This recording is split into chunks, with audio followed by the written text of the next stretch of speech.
Part 1. Hello, Children's Engineering Workshops. Oh, hello. I wanted some information about the workshops in the school holidays. Sure. I have 2 daughters who are interested. The younger one's Lydia. She's 4. Do you take children as young as that? Yes, our Tiny Engineers Workshop is for 4 to 5-year-olds. What sorts of activities do they do? All sorts. For example, they work together to design a special cover that goes round an egg, so that when it's inside, they can drop it from a height and it doesn't break. Well, sometimes it does break, but that's part of the fun. Right. And Lydia loves building things. Is there any opportunity for her to do that? Well, they have a competition to see who can make the highest tower. You'd be amazed how high they can go. Right. But they're learning all the time as well as having fun. For example, one thing they do is to design and build a car that's attached to a balloon, and the force of the air in that actually powers the car and makes it move along. They go really fast too. OK, well, all this sounds perfect. Now, Carly, that's my older daughter, has just had her 7th birthday. So presumably she'd be in a different group. Yes, she'd be in the Junior Engineers. That's for children from 6 to 8. And do they do the same sorts of activities? Some are the same, but a bit more advanced. So they work out how to build model vehicles, things like cars and trucks, but also how to construct animals using the same sorts of material and technique. And then they learn how they can program them and make them move. So they learn a bit of coding? They do. They pick it up really quickly. We're there to help if they need it, but they learn from one another too. Right. And do they have competitions too? Yes. With the Junior Engineers, it's to use recycled materials like card and wood to build a bridge. And the longest one gets a prize. That sounds fun. I wouldn't mind doing that myself. Then they have something a bit different, which is to think up an idea for a 5-minute movie and then film it, using special animation software. You'd be amazed what they come up with. And of course, that's something they can put on their phone and take home to show all their friends. Exactly. And then they also build a robot in the shape of a human, and they decorate it and program it so that it can move its arms and legs. Perfect. So is it the same price as the Tiny Engineers? It's just a bit more. £50 for the 5 weeks. And are the classes on a Monday too? They used to be, but we found it didn't give our staff enough time to clear up after the first workshop, so we moved them to Wednesdays. The classes are held in the morning from 10 to 11. OK, that's better for me actually. And what about the location? Where exactly are the workshops held? They're in Building 10A. There's a big sign on the door. You can't miss it. And that's in Fradston Industrial Estate. Sorry? Fradston. That's F-R-A-D-S-T-O-N-E.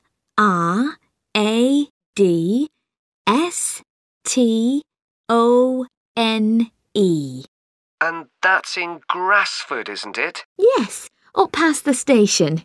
And will I have any parking problems there? No, there's always plenty available.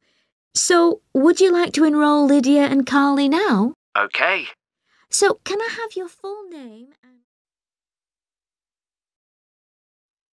Part 2.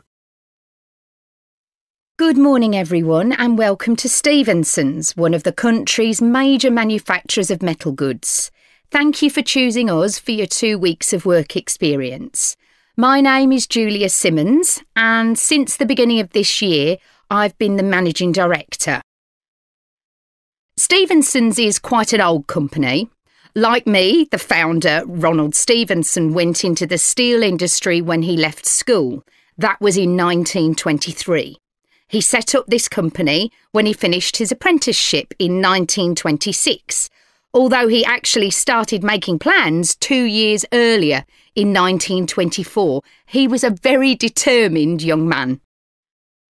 Stevenson's long-term plan was to manufacture components for the machine tools industry, although in fact that never came about, and for the automotive industry, that is cars and lorries. However, there was a delay of 5 years before that happened, because shortly before the company went into production, Stevenson was given the opportunity to make goods for hospitals and other players in the healthcare industry. So that's what we did for the first 5 years. Over the years, we've expanded the premises considerably. We were lucky that the site is big enough, so moving to a new location has never been necessary. However, the layout is far from ideal for modern machinery and production methods, so we intend to carry out major refurbishment of this site over the next 5 years. I'd better give you some idea of what you'll be doing during your 2 weeks with us, so you know what to expect. Most mornings you'll have a presentation from one of the managers to learn about their department, starting this morning with research and development. And you'll all spend some time in each department, observing what's going on and talking to people, as long as you don't stop them from doing their work altogether. In the past, a teacher from your school has come in at the end of each week to find out how the group were getting on, but your school isn't able to arrange that this year. OK, now I'll briefly help you to orientate yourselves around the site. As you can see, we're in the reception area, which we try to make attractive and welcoming to visitors. There's a corridor running left from here, and if you go along that, the door facing you at the end is the entrance to the coffee room. This looks out onto the main road on one side and some trees on the other, and that'll be where you meet each morning. The factory is the very big room on the far side of the site. Next to it is the warehouse, which can be accessed by lorries going up the road to the turning area at the end. You can get to the warehouse by crossing to the far side of the courtyard, and then the door is on your right. Somewhere you'll be keen to find is the staff canteen. This is right next to reception. I can confidently say that the food's very good, but the view isn't. The windows on one side look onto a corridor and courtyard, which aren't very attractive at all, and on the other onto the access road, which isn't much better. You'll be using the meeting room quite often, and you'll find it by walking along the corridor to the left of the courtyard and continuing along it to the end. The meeting room is the last one on the right, and I'm afraid there's no natural daylight in the room. Then you'll need to know where some of the offices are. The Human Resources Department is at the front of this building, so you head to the left along the corridor from reception, and it's the second room you come to. It looks out onto the main road. And finally, the boardroom, where you'll be meeting sometimes. That has quite a pleasant view, as it looks out onto the trees. Go along the corridor past the courtyard, right to the end. The boardroom is on the left, next to the factory. OK, now, are there any questions before we move? Part 3. How are you getting on with your art project, Tom? OK. They gave us the theme of birds to base our project on, and I'm not really all that interested in wildlife, but I'm starting to get into it. I've pretty well finished the introductory stage. So have I. When they gave us all those handouts with details of books and websites to look at, I was really put off. But the more I read, the more interested I got. Me too. I found I could research so many different aspects of birds in art. Colour, movement, texture. So I was looking forward to the bird park visit. What a letdown. It poured with rain and we hardly saw a single bird. Much less use than the trip to the Natural History Museum. Yeah. I liked all the stuff about evolution there. The workshop sessions with Dr. Fletcher were good too, especially the brainstorming sessions. I missed those because I was ill. I wish we could have seen the projects last year's students did. I suppose they want us to do our own thing, not copy. Have you drafted your proposal yet? Yes, but I haven't handed it in. I need to amend some parts. I've realised the notes from my research are almost all just descriptions. I haven't actually evaluated anything, so I'll have to fix that. Oh, I didn't know we had to do that. I'll have to look at that too. Did you do a timeline for the project? Yes, and a mind map. Yeah, so did I. I quite enjoyed that. But it was hard having to explain the basis for my decisions in my action plan. What? You know, give a rationale. I didn't realise we had to do that. OK, I can add it now. And I've done the video diary presentation and worked out what I want my outcome to be in the project. Someone told me it's best not to be too precise about your actual outcome at this stage, so you have more scope to explore your ideas later on. So I'm going to go back to my proposal to make it a bit more vague. Really? OK, I'll change that too then. One part of the project I'm unsure about is where we choose some paintings of birds and say what they mean to us. Like, I chose a painting of a falcon by Landseer. I like it because the bird's standing there with his head turned to one side, but he seems to be staring straight at you. But I can't just say it's a bit scary, can I? You could talk about the possible danger suggested by the bird's look. Oh, OK. There's a picture of a fishhawk by Audubon I like. It's swooping over the water with a fish in its talons and with great black wings which take up most of the picture. So you could discuss it in relation to predators and food chains?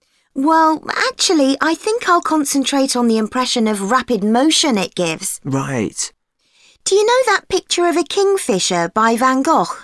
It's perching on a reed growing near a stream. Yes, it's got these beautiful blue and red and black shades. I've actually chosen it because I saw a real kingfisher once when I was little. I was out walking with my grandfather and I've never forgotten it. Oh, so we can use a personal link? Sure. OK. There's a portrait called William Wells. I can't remember the artist, but it's a middle-aged man who's just shot a bird. And his expression and the way he's holding the bird in his hand suggests he's not sure about what he's done. To me, it's about how ambiguous people are in the way they exploit the natural world. Interesting. There's Gauguin's picture via a Matty. He did it in Tahiti.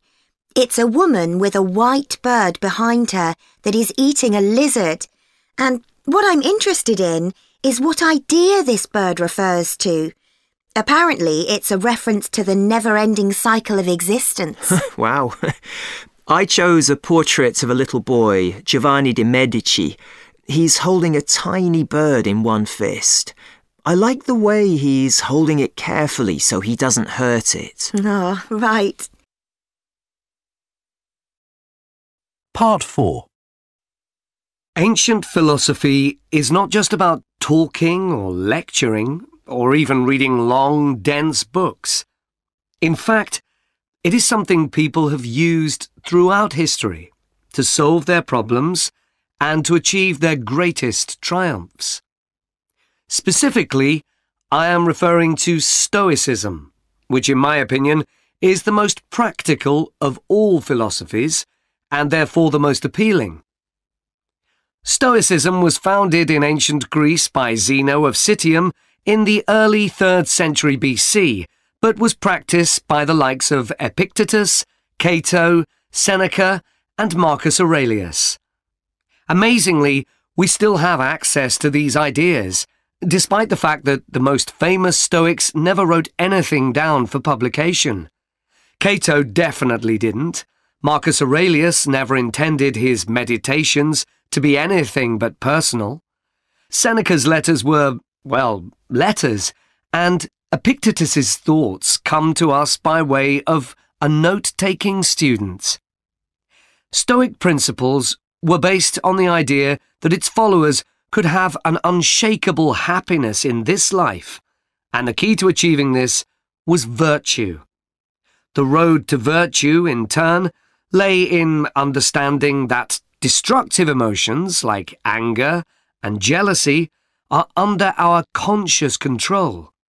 They don't have to control us, because we can learn to control them. In the words of Epictetus, external events I cannot control, but the choices I make with regard to them I do control. The modern-day philosopher and writer Nassim Nicholas Taleb defines a Stoic as someone who has a different perspective on experiences which most of us would see as wholly negative. A Stoic transforms fear into caution, pain into transformation, mistakes into initiation, and desire into undertaking. Using this definition as a model, we can see that throughout the centuries, Stoicism has been practiced in more recent history by kings, presidents, artists, writers, and entrepreneurs. The founding fathers of the United States were inspired by the philosophy. George Washington was introduced to Stoicism by his neighbours at age 17, and later put on a play based on the life of Cato to inspire his men. Thomas Jefferson kept a copy of Seneca beside his bed. Writers and artists have also been inspired by the Stoics. Eugene Delacroix, the renowned French Romantic artist, known best for his painting Liberty Leading the People, was an ardent Stoic, referring to it as his consoling religion. The economist Adam Smith's theories on capitalism were significantly influenced by the Stoicism that he studied as a schoolboy, under a teacher who had translated Marcus Aurelius's works. Today's political leaders are no different, with many finding their inspiration from the ancient texts. Former US President Bill Clinton rereads Marcus Aurelius every single year, and many have compared former President Obama's calm leadership style to that of Cato. Wen Jiabao, the former Prime Minister of China, claims that Meditations is one of 2 books he travels with, and that he has read it more than 100 times over the course of his life. Stoicism had a profound influence on Albert Ellis, who invented cognitive behavior therapy, which is used to help people manage their problems by changing the way that they think and behave. It's most commonly used to treat depression. The idea is that we can take control of our lives by challenging the irrational beliefs that create our faulty thinking, symptoms, and behaviours by using logic instead. Stoicism has also become popular in the world of business. Stoic principles can build the resilience and state of mind required to overcome setbacks, because Stoics teach turning obstacles into opportunity, a lesson every business entrepreneur needs to learn. I would argue that studying Stoicism is as relevant today as it was 2,000 years ago, thanks to its brilliant insights into how to lead a good life. At the very root of the thinking, there is a very simple way of living. Control what you can and accept what you can't. This is not as easy as it sounds and will require considerable practice. It can take a lifetime to master. The Stoics also believed the most important foundation for a good and happy life is not money, fame, power, or pleasure, but having a disciplined and principled character, something which seems to resonate with many people today.